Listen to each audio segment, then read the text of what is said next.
series has been epic. Portland, they need a signature Damian Lillard game tonight. Oh, come on! Jamal Murray. I think he's licking his chops there.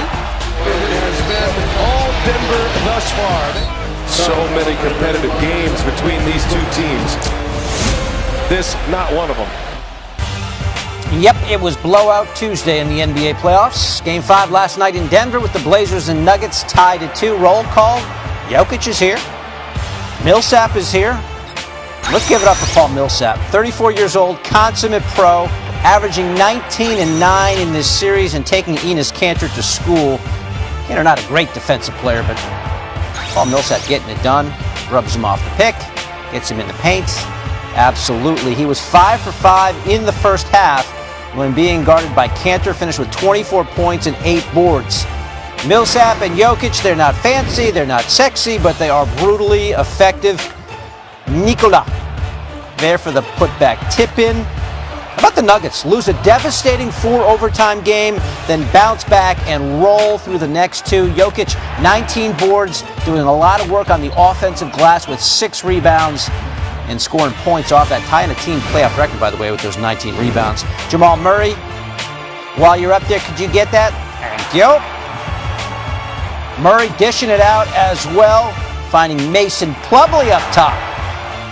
And you got to, of course, get it to 15. There goes Jokic rolling off the pick. It's a blowout. We got more Nuggets highlights because we're just gratuitous like that. There's Jokic. He had the little runner to go. He had 25 points with the 19 rebounds and also 6 assists. Murray, the nice find there. He had 9 assists. The Nuggets roll. They pound the Blazers by 26 to take a 3-2 series lead. Tomorrow night, we got a Game 6. The Nuggets will try to change a disturbing trend for that team. Dating back to 1994, Denver has lost its last 4 when they have a chance to clinch a series on the road. That includes earlier this postseason when they were up 3-2 on the Spurs and lost by 17 in San Antonio before finally winning in 7. Carrie, do you have a blowout too?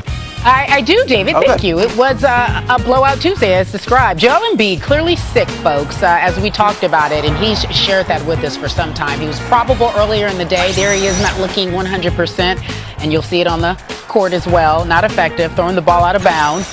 He gets the ball in the corner again. Fred VanVleet able to steal it from him because he's just, he doesn't have it, and he's running slow. 1 minute left in the first.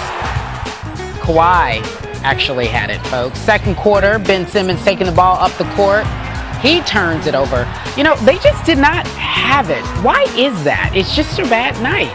So Brett Brown's not happy either. That's what's new. Offense was in there, defense was in there. It was terrible tonight. They laid an egg, Jimmy Butler would say. Raptors leading by 16. Siakam misses the 3. But who's there? Danny Green Money, as in green money. I'm here all day, folks. Raptors outscored the Sixers by 21 points on 3-pointers in the first half. The Raptors were outscored by 21 in games 1 through 4. So guess what? Kawhi's also putting on a dunk show. He wasn't in a dunk contest for All-Star Weekend.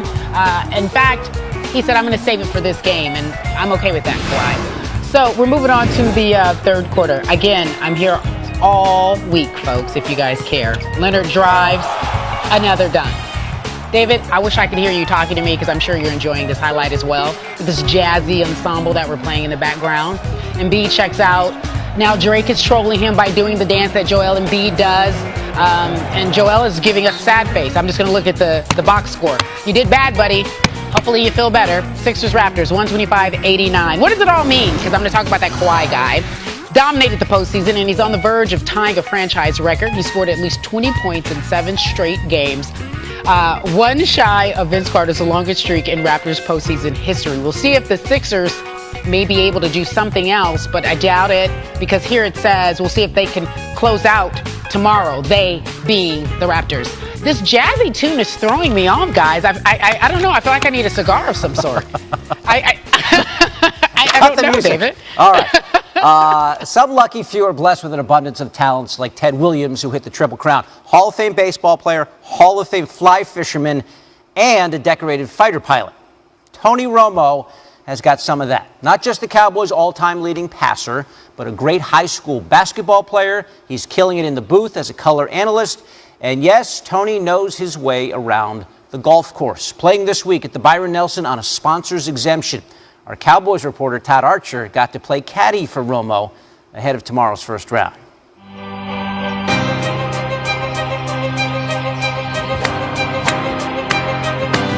So when you're out here, are you thinking shots for today or prep for the Nelson?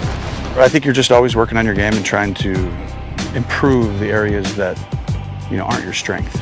And like any sport, you're going to go to work on those and wear them out and make them a strength one day, basically.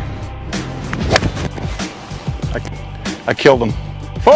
Right at you. 4! We're not Tiger Woods. You not? Yet. Yeah.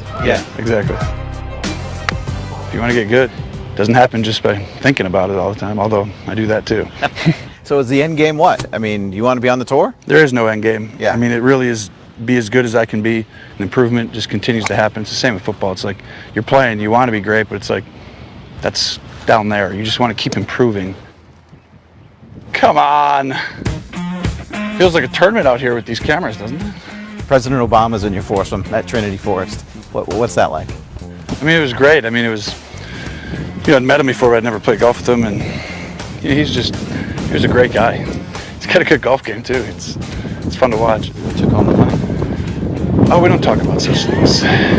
It's more of it's a friendly game. It's a presidential pardon, usually. Nice. That was for you, Todd. Appreciate it. Thanks for coming out today. Glad I read that for you. All I had to do is get you out of the read, and that's the way of going in. So, your guy Tiger wins the Masters. You've been in his corner for a while on his comeback trail. What was it like for you to see him have that happen? It's amazing what he's done. I mean, just everyone knows we'll never see something like that again. How many more has he got in him? Is he getting Jack? I think he is.